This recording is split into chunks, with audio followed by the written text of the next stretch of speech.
Hello दोस्तों, नमस्कार। स्वागत है आपका हमारे यूट्यूब चैनल के अंदर। उम्मीद करता हूं कि आप सभी स्वस्थ होंगे, अपने घर पर होंगे। तो आज जिस टॉपिक के बारे में हम बात करेंगे वो है square root of a complex number, कि कैसे हम किसी कॉम्प्लेक्स नंबर का स्क्वायर रूट निकाल सकते हैं सेकंडों के अंदर। बिल्कुल ही आसान तरीके से, हमें पेन उठाने की भी आवश्यकता नहीं पड़ेगी। ठीक है ना? तो चलिए इसको शुरू करते हैं। शुरू करने से पहले हमने कॉम्प्लेक्स नंबर के 2 वीडियो और बनाए थे, जिनको आप हमारे चैनल के ऊपर जाके देख सकते हैं। और हमारे चैनल को सब्सक्राइब करें, शेयर करें और बेल आइकन ज़रूर दबाएं, ताकि आने वाले वीडियो का हर नोटिफिकेशन आप तक पहुंच पाए। ताकि इस लॉकडाउन के अंदर जो बच्चों की पढ़ाई रुकी हुई है, हम यही कोशिश कर रहे हैं कि बच्चे ज़्यादा से ज़्यादा पढ़ाई करें और अपने जो टारगेट है उसको पाने में कामयाबी हासिल करें। चलिए शुरू करते हैं square root of a complex number. मैंने कोई भी कॉम्प्लेक्स नंबर लिया a प्लस में आइटा b, इसका स्क्वायर रूट फाइंड आउट करना है। पहले एक बार मैं एक्सप्लेन करके बता देता हूँ। जब भी हम किसी चीज़ का स्क्वायर रूट फाइंड आउट करते हैं तो यहाँ पर किसका साइन आता है? प्लस और माइनस का। यहाँ पर क्या आएगा? x प्लस में आइटा y, कि मान लो इसका आंसर ये आ गया। अगर यहाँ माइनस है तो बीच में भी क्या आ जाएगा? माइनस। It is clear? अब देखो, हमें x और y की वैल्यू फाइंड आउट करनी है। जो x और y की वैल्यू आएगी वो उठा के यहाँ पुट कर देंगे। तो जो x की वैल्यू है वो क्या आएगी? Under the root a plus में under the root a square plus में b स्क्वायर अपॉन में 2। क्लियर है? और जो y की वैल्यू है वो क्या आएगी? अंडर द रूट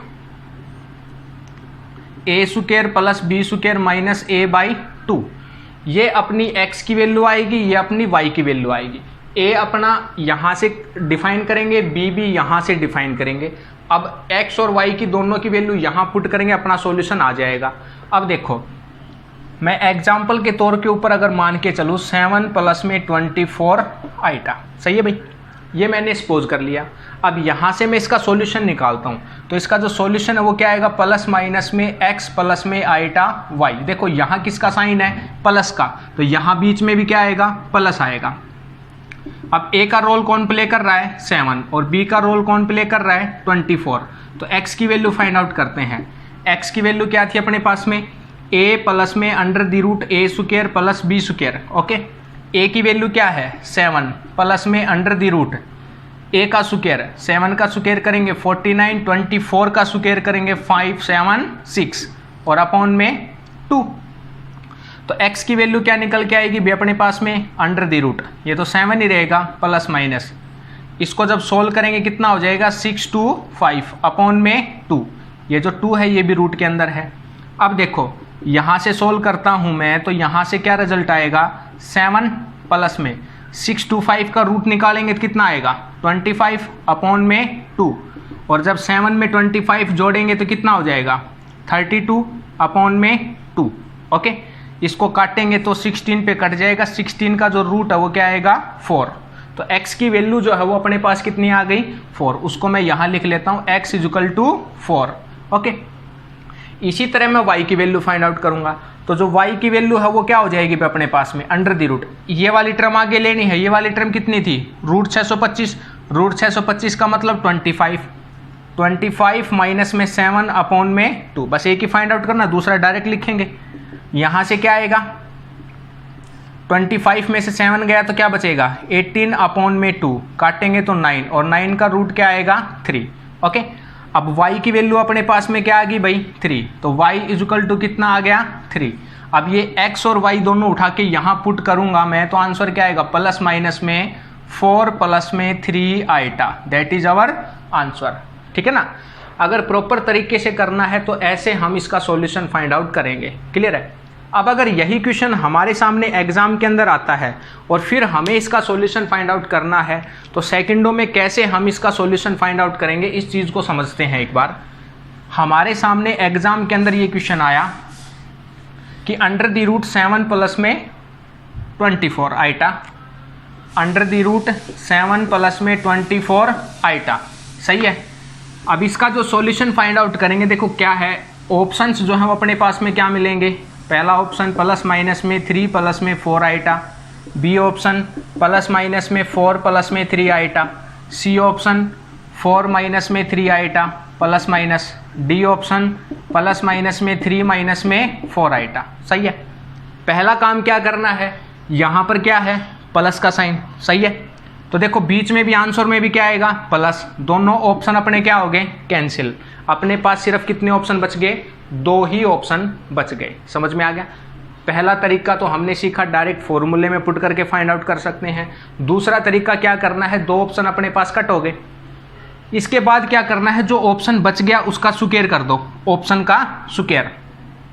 तो यहाँ मैं इसका स्क्वायर करूँगा, 3 प्लस में 4 आइटा का स्क्वायर, 3 का स्क्वायर 9 प्लस में 4 का स्क्वायर 16 और आइटा स्क्वायर, और प्लस में 3 4 जा 12 और 12 2 जा 24 आइटा, सही है। इसको सोल्व करूँगा, 9 आइटा स्क्वायर की वैल्यू -1, तो माइनस का 16 प्लस में 24 आइटा, क्या बचेगा -7 प्लस में 24 आइटा। इट मीन्स अपने पास तो क्या था प्लस का 7, इसका मतलब ये भी आंसर नहीं है, बच गया क्या ऑप्शन नंबर बी। समझ में आ गया। तो ऐसे हम इसका सॉल्यूशन फाइंड आउट कर सकते हैं कि जिसमें ऑप्शन के अंदर बीच में माइनस, अगर यहाँ माइनस होता तो प्लस वाले ऑप्शन कट जाते। समझ में आ रहा है ना। तो फिर क्या होगा, जो बीच में माइनस है वो सॉल्यूशन आएगा। अब अगर ऐसे भी ना करें कि हम स्क्वायर भी ना करें, तो डायरेक्ट बिना पेन चलाए कैसे देख सकते हैं। ऑप्शन देखो, सबसे पहले तो यहाँ प्लस है तो 2 ऑप्शन अपने कैंसिल आउट हो गए भाई। समझ में आ गया। तो बी ऑप्शन अपना ये था। अब देखो इस ऑप्शन की अगर मैं बात करूँ, पहले हमें क्या देखना है, पहले इनकी गुणा करके 2 से गुणा कराओ, 3 चौक 12, 12 दूनी 24, ठीक है। मतलब ये वाली टर्म बन रही है अपने पास में, 4 तिया 12, 12 दूनी 24, मतलब दोनों ही ऑप्शन उसके ऊपर काम कर रहे हैं। अब देखो यहाँ पर जो साइन है वो किसका है, प्लस का 7, किसका है प्लस का 7। इट मीन्स ये क्या होगा कि रियल पार्ट बड़ा आएगा। अब इन दोनों ऑप्शन में रियल पार्ट बड़ा कौन सा है 4, तो दैट इज अवर आंसर।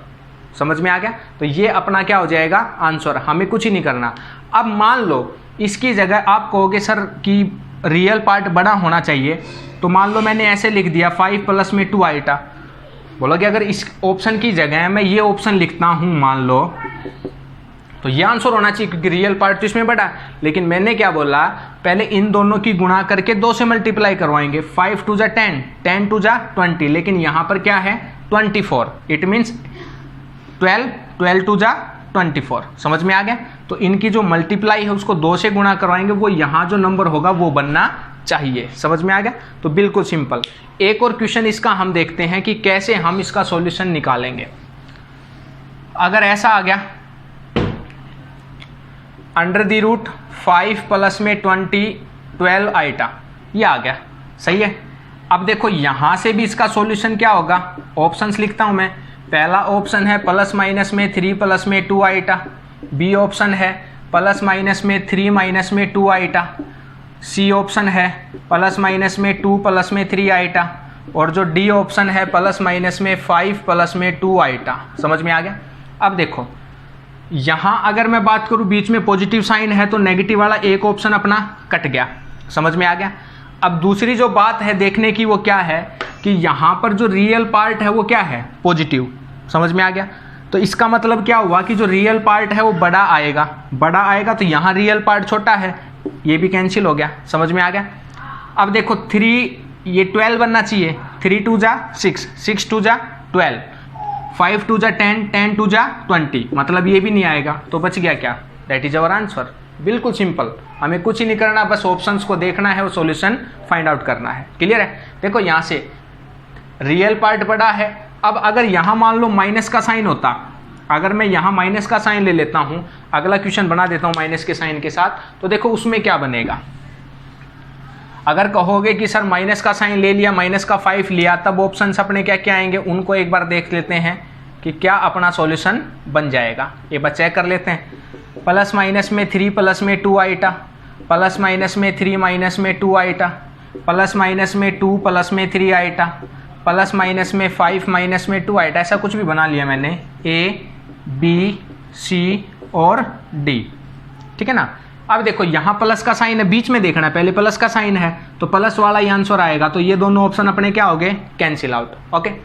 अब यहाँ से देखो ये जो रियल पार्ट है ये क्या है, नेगेटिव -5। इट मीन्स यहाँ से क्या होगा कि माइनस का 5 है तो रियल पार्ट छोटा आना चाहिए। तो माइनस का 5 है तो रियल पार्ट छोटा किस ऑप्शन में है, इस ऑप्शन में, दैट इज आवर आंसर।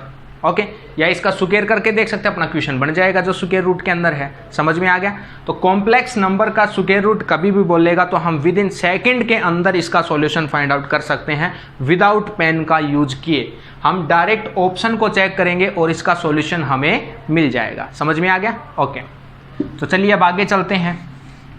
तो स्क्वायर रूट बहुत ही आसान है और बहुत बार एयरफोर्स के अंदर इसका क्वेश्चन पूछा भी जाता है। तो बच्चों ध्यान से देखना, अगर ये क्वेश्चन आता है तो फ्री के नंबर हैं और विद इन सेकेंड्स के अंदर हम इसको सॉल्व आउट कर सकते हैं।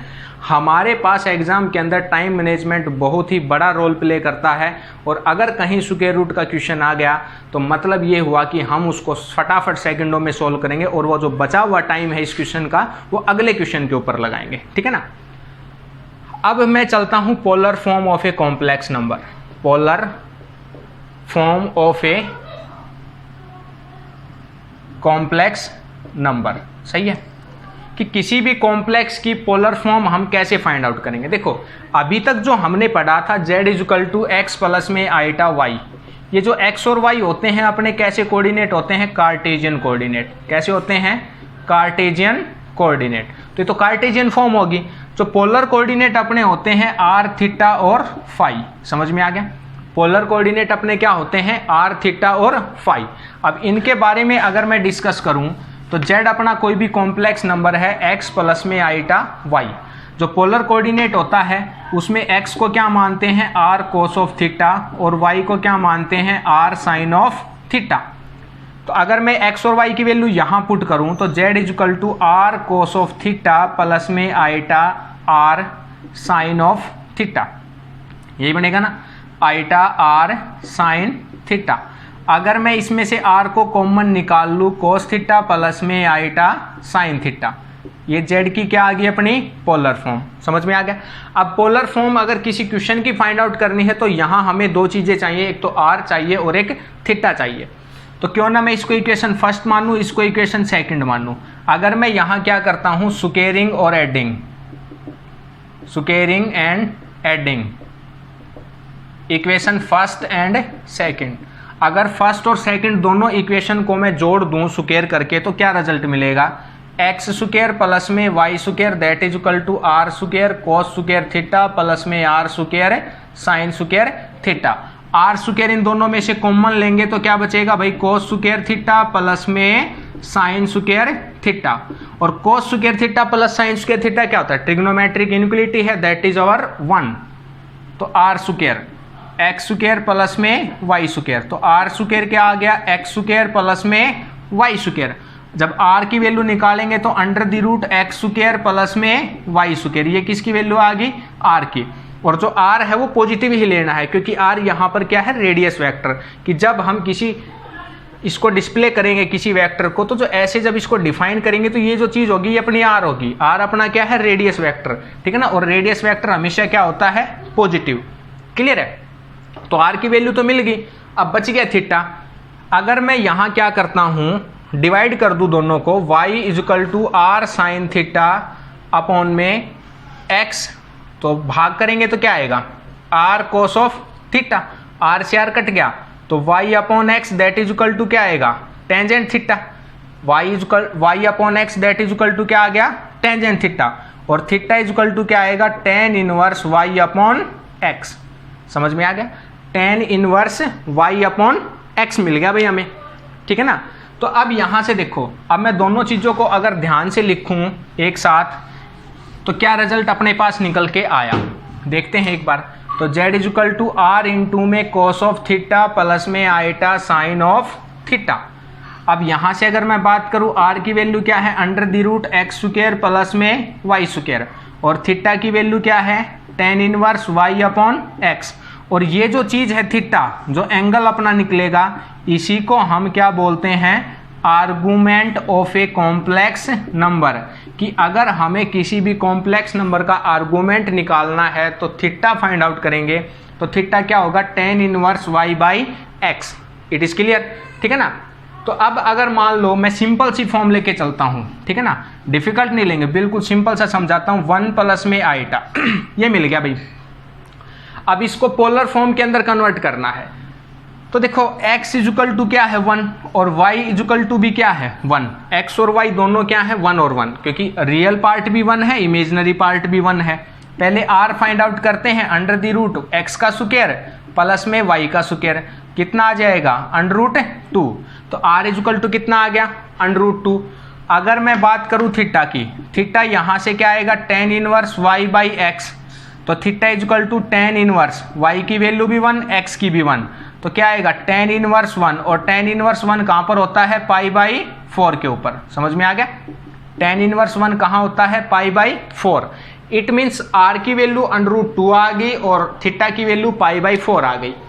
अब मुझे जो रिप्रेजेंट करना था वो किसको करना था, z इजुकल टू 1 प्लस में आइटा, तो इसको रिप्रेजेंट करेंगे r इंटू में कॉस ऑफ थीटा प्लस में आइटा साइन थीटा। सही है, r की वैल्यू क्या है रूट 2 और एंगल की वैल्यू क्या है कॉस पाई बाई 4 प्लस में आइटा साइन पाई बाई 4। ये अपनी क्या आ गई पोलर फॉर्म। अगर इसको थोड़ा सा और ठीक करके लिखूं मैं तो under root 2 cos pi by 4 भी कितना होता है 1 बाई रूट 2 और आइटा साइन पाई बाई 4 भी कितना होता है 1 by root 2।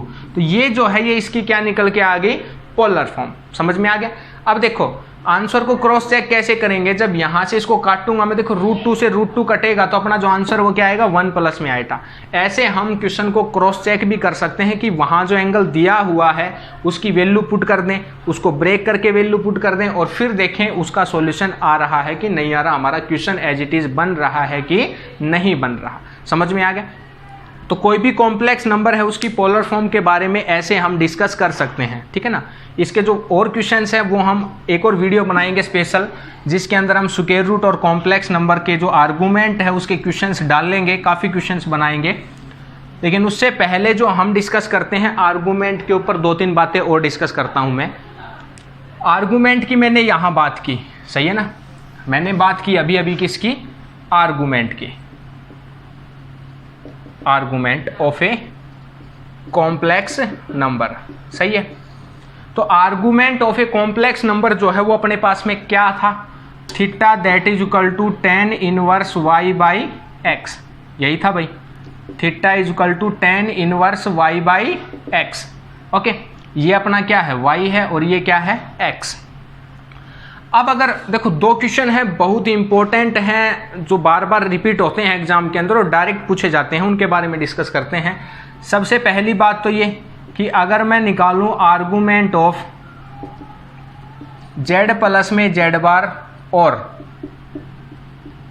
Purely real part, सही है, दोनों एक ही बात है, z प्लस में z बार और प्योरली रियल पार्ट। जब हमने कंजुगेट का टॉपिक डिस्कस किया था तो उसमें पढ़ा था जब z किसी भी कॉम्प्लेक्स नंबर में अगर उसका कंजुगेट जोड़ते हैं तो जो पार्ट बचेगा वो कैसा बचेगा, प्योरली रियल पार्ट बचेगा। सही है ना। या हम इसको निकाल के भी देख सकते हैं, z equal to X plus iota Y, मैंने कोई भी कॉम्प्लेक्स नंबर सपोज कर लिया, z का जो बार है वो क्या आएगा x माइनस में आइटा वाई। अब मैं z के अंदर z का बार जब ऐड करूंगा तो x प्लस में आइटा वाई, x माइनस में आइटा वाई से आइटा वाई कट गया, 2x प्लस में 0 आइटा। इसको मैं ऐसे भी रिप्रेजेंट कर सकता हूं। ओके, अब देखो हमें थीटा फाइंड आउट करना है तो क्या होगा tan inverse y upon x। अब देखो x की जगह क्या है अपने पास में 2x और y की जगह क्या है 0। रियल पार्ट क्या है 2x और इमेजिनरी पार्ट क्या है 0। जब इसमें मैं पुट करूंगा tan इनवर्स 0 अपॉन में 2x, something finite quantity, 0 upon कुछ फाइनाइट क्वांटिटी है तो रिजल्ट क्या आएगा, 0 के अपॉन में कोई भी फाइनाइट क्वांटिटी लेंगे तो उसका जो रिजल्ट है वो क्या आएगा 0। और tan इनवर्स 0 जो है वो कितना होता है 0। It means the argument of z plus में z बार और प्योरली रियल पार्ट बोल दें। देखो जो इसका सॉल्यूशन आया वो क्या है, प्योरली रियल, दोनों बातें एक ही हैं। अगर आप लोगों से ऐसा पूछा जाता है the argument of z plus में z बार और purely real part that is always 0, ध्यान रखना इस बात का। और बहुत बार ये क्वेश्चन रिपीट भी हो चुका है एयरफोर्स के अंदर, तो इस चीज़ को बड़े ही ध्यान से देखें और इसका सॉल्यूशन बड़ी आसानी से सेकंडों में हम डायरेक्ट ऑप्शन को टिक करके फाइंड आउट कर सकते हैं। अगला जो हम निकालेंगे वो z माइनस में z बार का फाइंड आउट करेंगे आर्गूमेंट। ओके, z मैंने कोई भी कॉम्प्लेक्स नंबर माना x प्लस में आइटा वाई, z का जो बार है वो क्या होगा भाई x माइनस में आइटा वाई। अब दोनों को घटाना है तो z माइनस में z बार करूंगा मैं तो z की वैल्यू क्या है x प्लस में आइटा वाई। प्लस में x माइनस में, सॉरी ये माइनस हो जाएगा और वो प्लस, क्योंकि साइन चेंज हो जाएंगे जब घटाएंगे। तो x से x कैंसिल, क्या बच गया 0 प्लस में 2y आइटा, z माइनस में z बार। अब देखो अब की बार जो ये पार्ट बचा वो कैसा बचा, प्योरली इमेजनरी। समझ में आ गया, क्योंकि इसमें रियल पार्ट क्या है 0, प्योरली इमेजनरी। अगर हमसे ये पूछा जाए आर्गुमेंट निकालो z माइनस में z बार का या प्योरली इमेजनरी पार्ट का, अब यहां से देखो x की वैल्यू क्या है 0, तो थीटा इज इक्वल टू क्या था tan इनवर्स y की भी जगह क्या है 2y और x की जगह क्या है 0, समथिंग फाइनाइट क्वांटिटी अपॉन 0 क्या हो जाएगा इन्फिनिटी।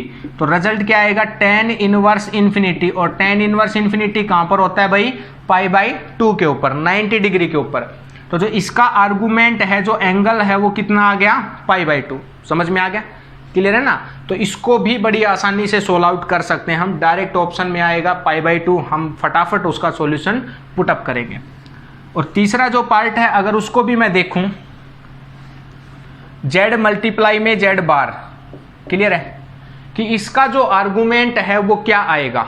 तो देखो z की वैल्यू मैंने ले ली x प्लस में आइटा y, z का जो बार है वो क्या हो जाएगा x माइनस में आइटा y। अब z की गुणा z बार से करवाऊंगा तो x प्लस आइटा y और मल्टीप्लाई में x minus iota y, a plus b a minus b क्या होता है भाई a स्क्वायर माइनस b स्क्वायर, एक्स स्क्वायर माइनस में वाई स्क्वायर इंटू में आइटा स्क्वायर, आइटा स्क्वायर की वैल्यू -1, तो एक्स स्क्वायर प्लस में वाई स्क्वायर। अब देखो इसका जो सॉल्यूशन आया उसमें भी कहीं भी आइटा नहीं है। अगर आइटा नहीं है तो इस मीन्स क्या हुआ कि ये जो है हमारे पास में क्या है प्योरली रियल, और प्योरली रियल का जो आर्गुमेंट था वो क्या था 0। समझ में आ गया। तो इसको अब मैं नोट करवा देता हूं एक बार, आप अपनी कॉपी के अंदर भी नोट कर सकते हैं। The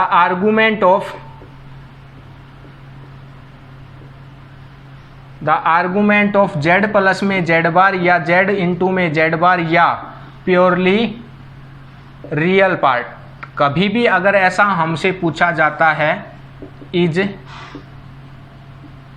ऑलवेज 0, या the argument of z minus में z बार या purely imaginary part, purely imaginary part is π/2, तो उसका जो आंसर है वो क्या होगा π/2। समझ में आया। तो आज का जो हमारा वीडियो था वो बहुत ही इंपॉर्टेंट था। जिसके बारे में हमने डिस्कस किया वो था स्क्वायर रूट। स्क्वायर रूट का क्वेश्चन भी बहुत ही इंपॉर्टेंट है, और आर्गुमेंट के ऊपर भी इन तीनों में से कोई ना कोई पूछा जा सकता है कि z प्लस में z बार का बताओ, z गुणा z बार का आर्गुमेंट बताओ, z माइनस z बार का, या प्योरली रियल का या प्योरली इमेजनरी का। इसके जो क्वेश्चंस है वो हम अगले वीडियो के अंदर डिस्कस करेंगे। हमारे चैनल से ऐसे ही जुड़े रहें, और ऐसे ही हमारे चैनल के ऊपर आप लोगों का प्यार बना रहेगा, और ऐसे ही लाइक्स करते रहे, क्योंकि इतना अच्छा शॉर्ट ट्रिक हम आपके लिए लेके आए थे कि जैसे हमने देखा कि जो कॉम्प्लेक्स नंबर का स्क्वायर रूट है उसको भी सेकंडों में सोल्व किया, और जो 2 पार्ट थे बहुत बार ये दोनों क्वेश्चन रिपीट हो चुके हैं एयरफोर्स के अंदर, तो इन दोनों को भी बड़े ध्यान से देखें। अगर एग्जाम के अंदर दोनों आते हैं तो हम सेकंडों के अंदर क्वेश्चन को सोल्व आउट कर सकते हैं। धन्यवाद।